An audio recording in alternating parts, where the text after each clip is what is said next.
Lyca production Subaskaran தயாரிப்பில் super star Rajinikanth சிறப்பு தோற்றத்தில் லால் சலாம் பிப்ரவரி 9 முதல் திரையரங்குகளில். நினைவில் நிற்கும் திருமணப்பட்டு விவாகா தி சென்னை சில்க்ஸ். நக்கீரா நேயர்களுக்கு வணக்கம். இன்று நம்முடன் கருத்துக்களை பகிர்ந்து கொள்ள இணைந்திருக்கிறார் திமுக தேர்தல் பணிக்குழு செயலாளர் திரு கடலூர் இளப்புகழேந்தி அவர்கள். வணக்கம் சார். அனைவருக்கும் வணக்கம். ஆளுநர் ஆர்.என். ரவி அவர்கள் தான் வச்ச கோரிக்கையை இந்த சட்டமன்றம் ஏற்றுக்கல, சபாநாயகர் ஏற்றுக்கல, இந்த உரையில் உண்மைக்கு மாறான தகவல் இருக்குது உள்ளிட்ட சில விஷயங்களை சொல்லி அந்த ஆளுநர் உரையவே அவர் வாசிக்கல, மறுத்துட்டார். தேசிய கீதம் பாடுவதற்கு முன்பு அவர் கிளம்பி போயிட்டார். போன முறை நடந்தது எல்லாருக்கும் தெரியும். கடந்த வருடம் சில பெயர்களை விட்டு படித்தார், சில வரிகளை விட்டு படித்தார். அதுக்கப்புறம் அதை உடனே முதலமைச்சர் எல்லாம் எழுந்திரிச்சு பேசினதுக்கப்புறம் இப்போ அதிலே கிளம்பி போயிட்டார். இப்போ தேசிய கீதம் இசைக்கிறதுக்கு முன்னாடியே அவர் கிளம்பிட்டார். இது எப்படி பார்க்குறீங்க? இந்தியாவில் அரசியலமைப்பு சட்டப்படி அரசு நடக்குதா இல்ல பாரதிய ஜனதா RSS சட்டப்படி அரசாங்கத்தை நடத்துறானுங்களா நமக்கு தெரியல. ஏன்னா சட்டமன்றம்னா என்ன, அதனுடைய மரபுகள் என்ன, அதற்கு இருக்கின்ற அதிகாரங்களை அரசியலமைப்பு சட்டத்தில் எப்படி கொடுக்கப்பட்டிருக்கு, ஸ்பீக்கரினுடைய பவர் என்ன, எதுவுமே தெரியாத ரவி, அதான் RSS ரவி.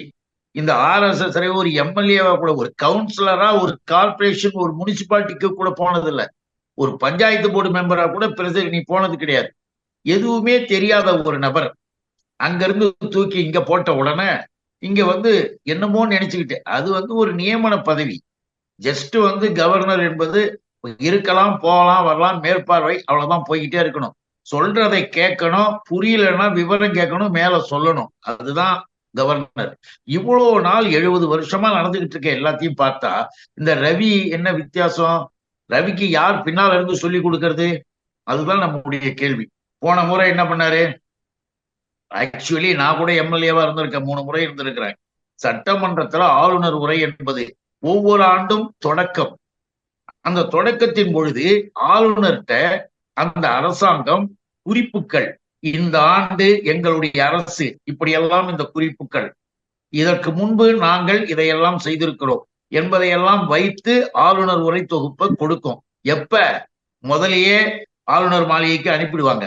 ஆளுநர் மாளிகைக்கு அனுப்பிய பிறகு அங்கிருந்து ஓகே பண்ணி வந்ததற்கு பிறகுதான் ஸ்பீக்கர் பேரவை தலைவியில அதை அறிவிக்கிறாரு.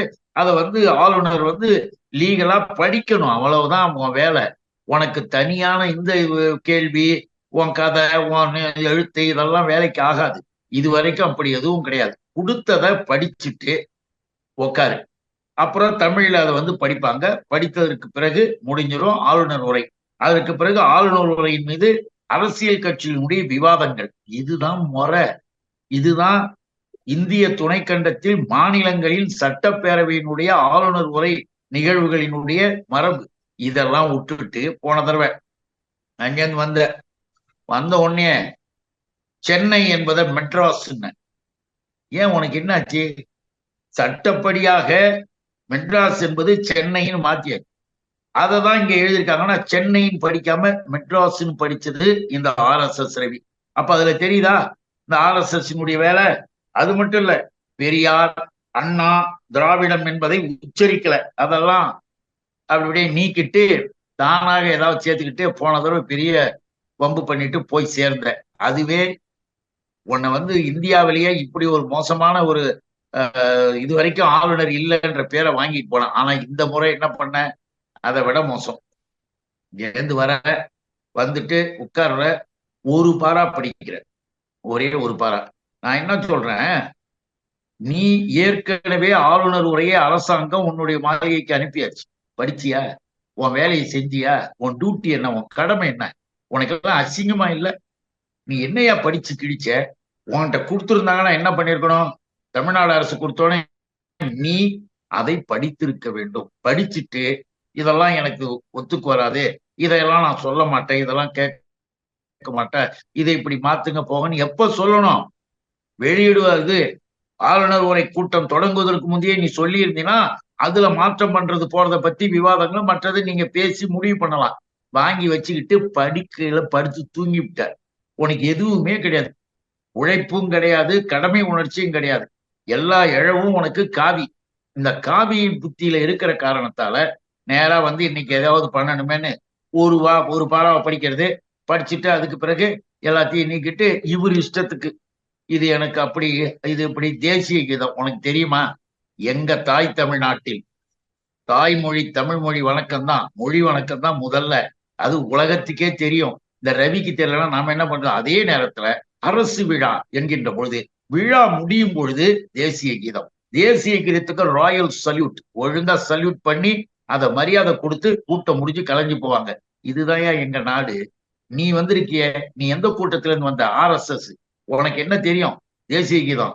1947 செங்கோட்டையில பண்டிதர் ஜவஹர்லால் நேரு அன்னைக்கு கொடி ஏத்துகின்ற பொழுது, தேசிய கொடியை ஏத்தும் பொழுது நீ எங்க நின்னவன்?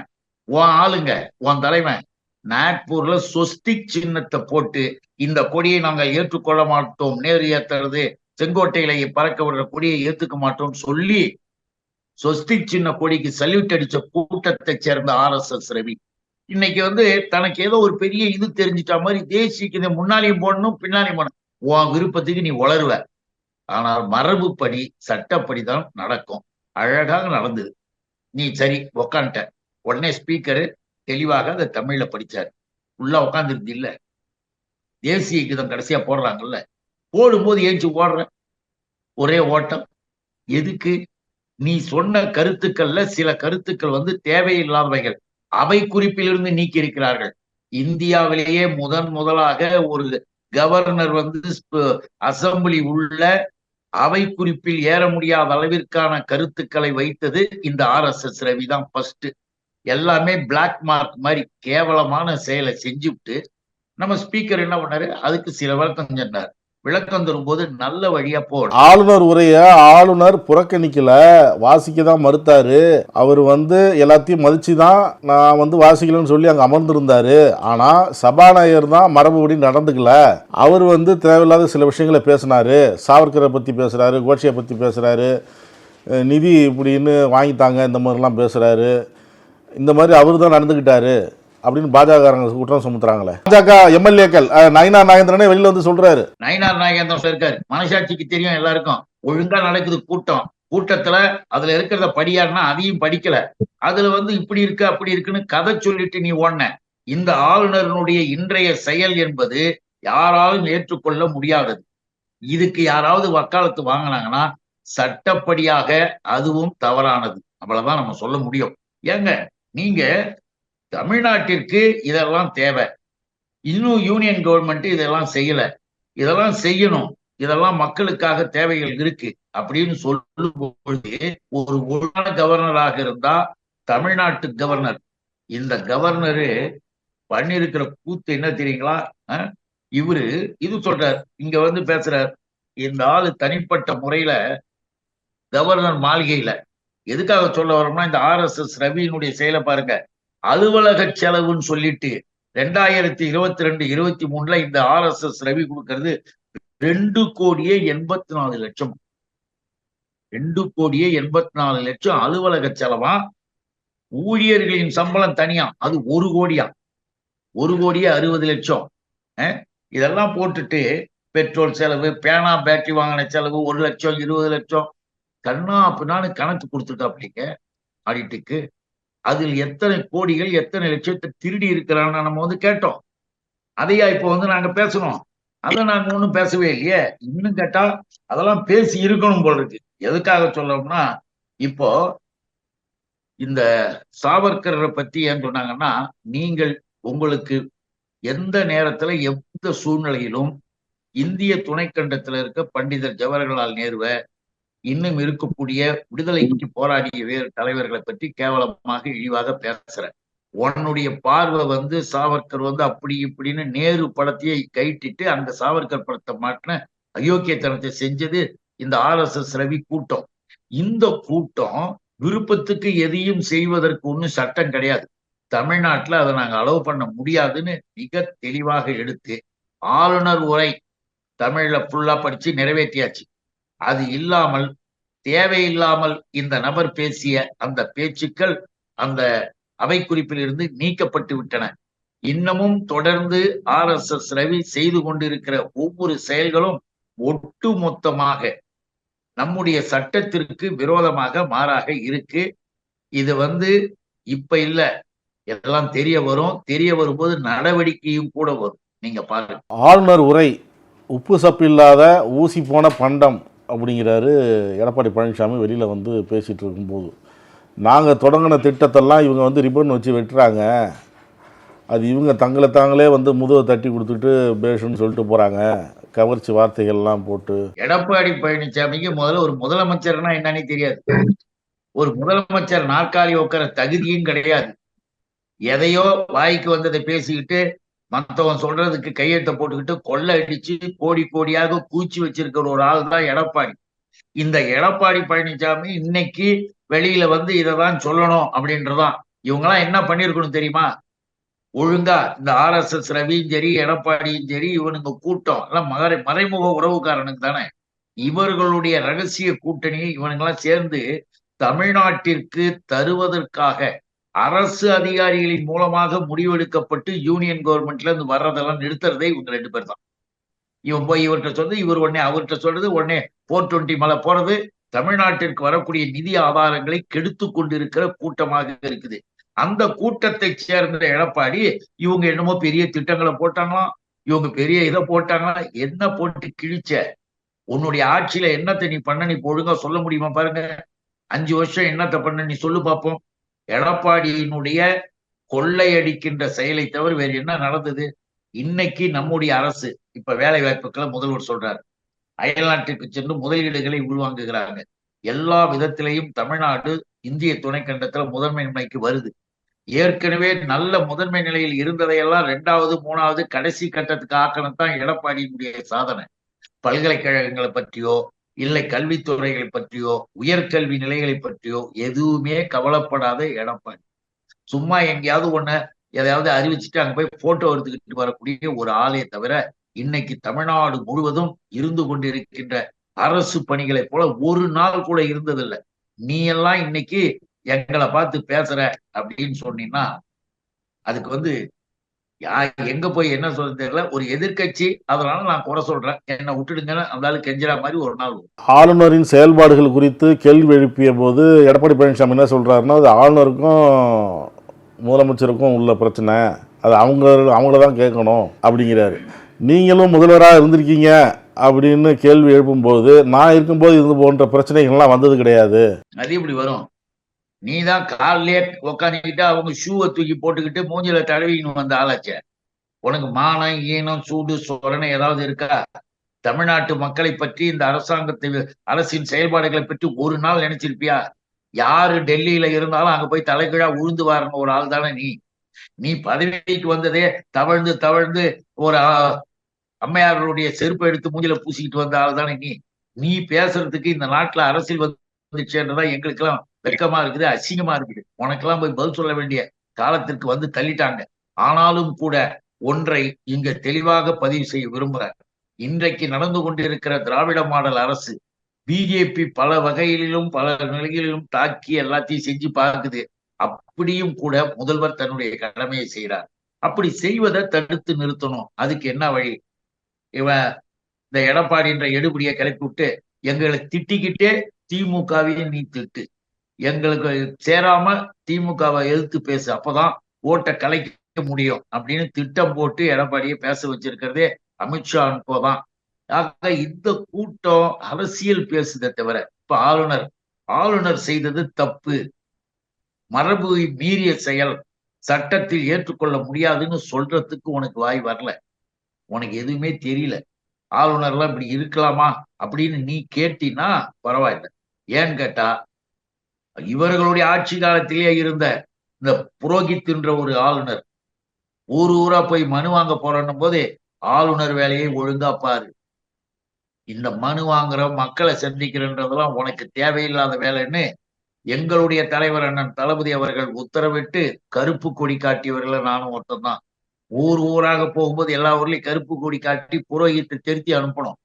ஒரு கவர்னர்னா கவர்னர் வேலையை போய் பார்க்கணும். அதை விட்டுட்டு இந்த வேலை பார்க்கறதெல்லாம் வச்சுக்காதன்னு சொல்லி நாங்க அன்னைக்கும் எதிர்த்தோம். இன்னைக்கும் கவர்னர்களுடைய அரசியலமைப்பு சட்டத்தை மீறுகின்ற செயலை மரபுகளை மீறுகிற செயல்களை நாங்க எதிர்க்கிறோம், தடுக்கிறோம். அந்த மாதிரி ஒரு நாள் கூட இந்த எடப்பாடி போன்றவர்கள் என்றைக்காவது நம்முடைய தமிழகத்தை பற்றியோ தமிழ்நாட்டு மக்களினுடைய நலனை பற்றியோ என்னைக்காவது நினைச்சிருக்காரு உண்டா?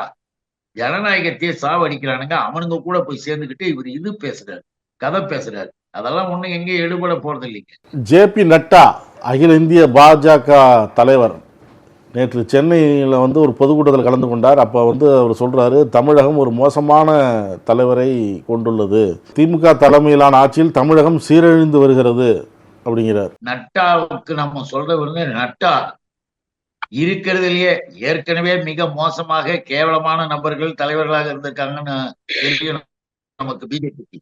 பிஜேபியில இருந்த தலைவர்களே மிகவும் இழிவான, மிக மிக மலிவான, எதுவுமே தெரியாத ஒரு நபராக இந்த நட்டாவை நம்ம பார்க்கலாம்.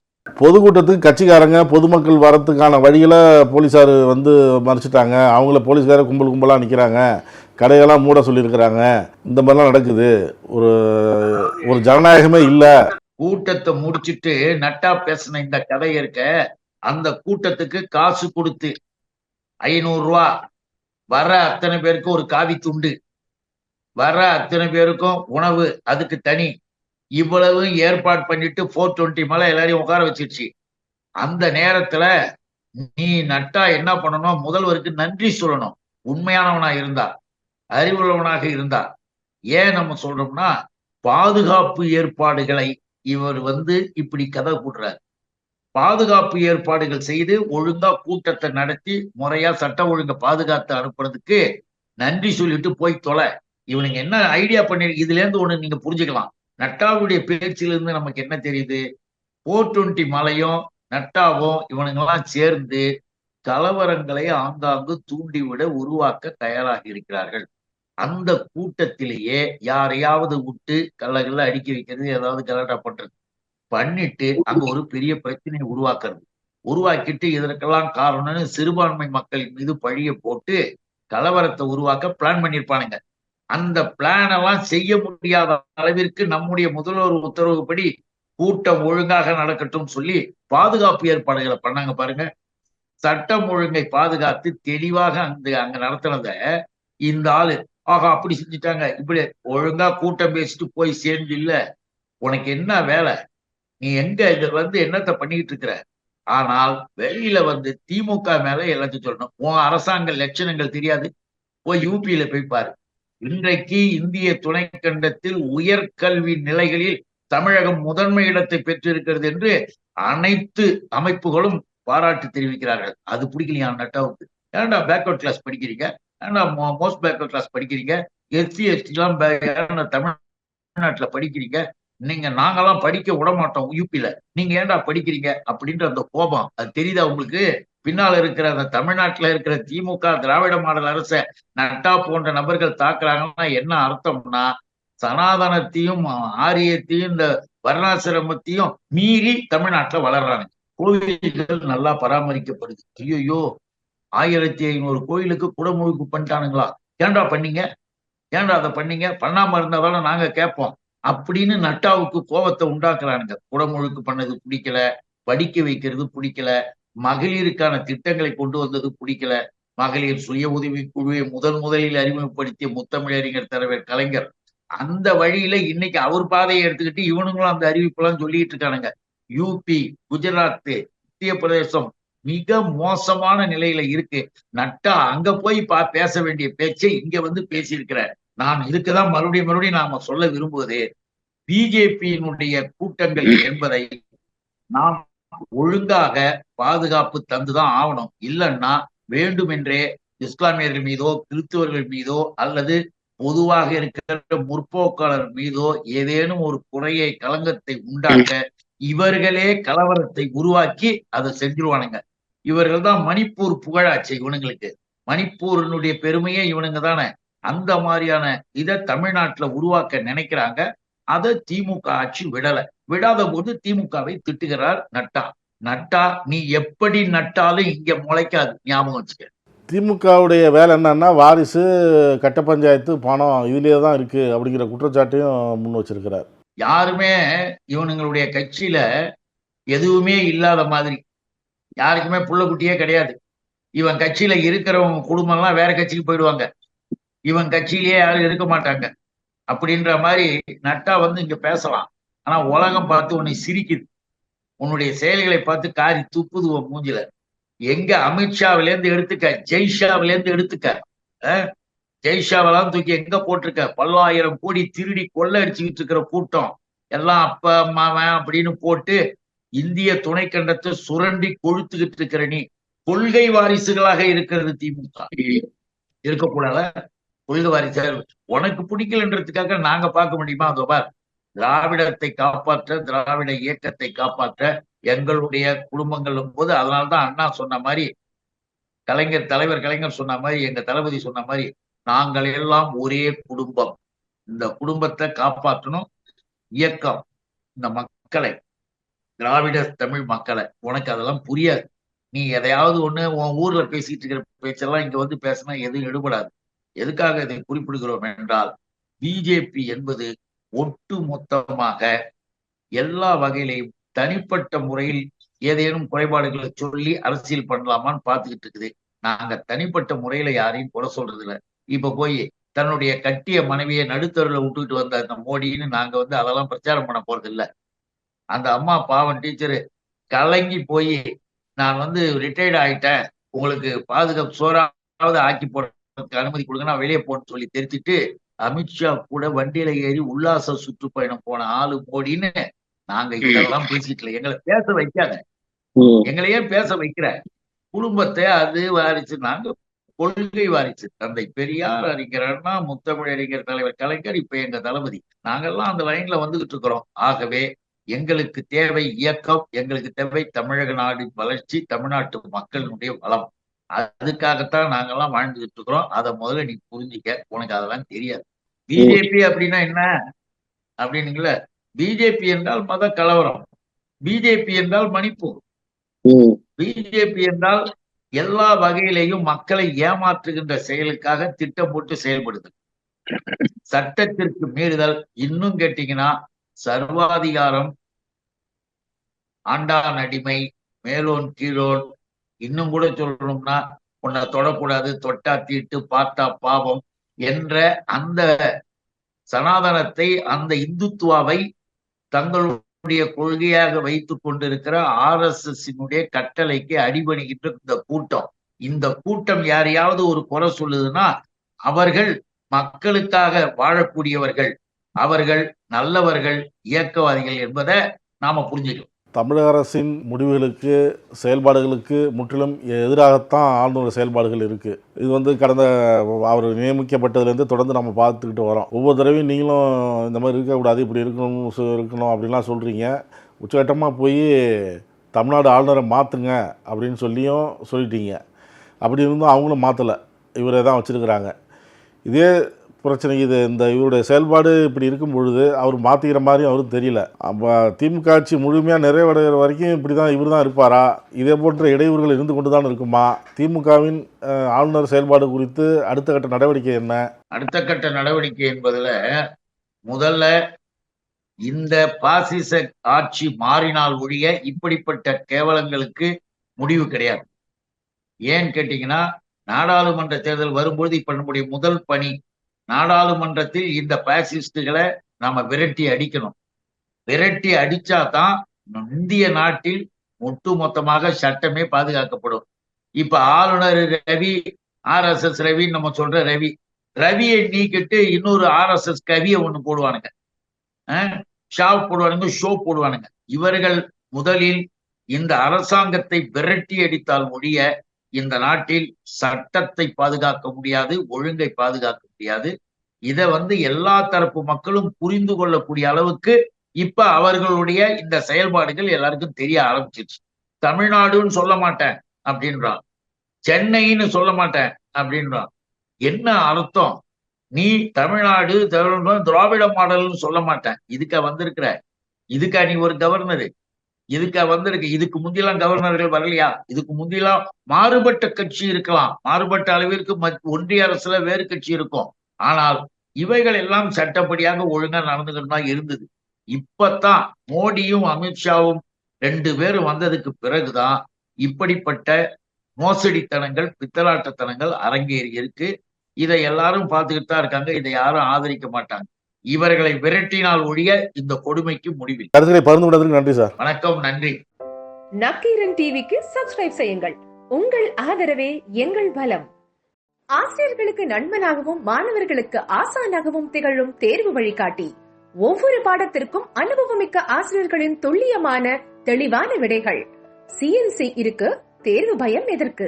இது தீரன் பப்ளிஷிங் ஹவுஸ் விற்பனை வெளியீடு.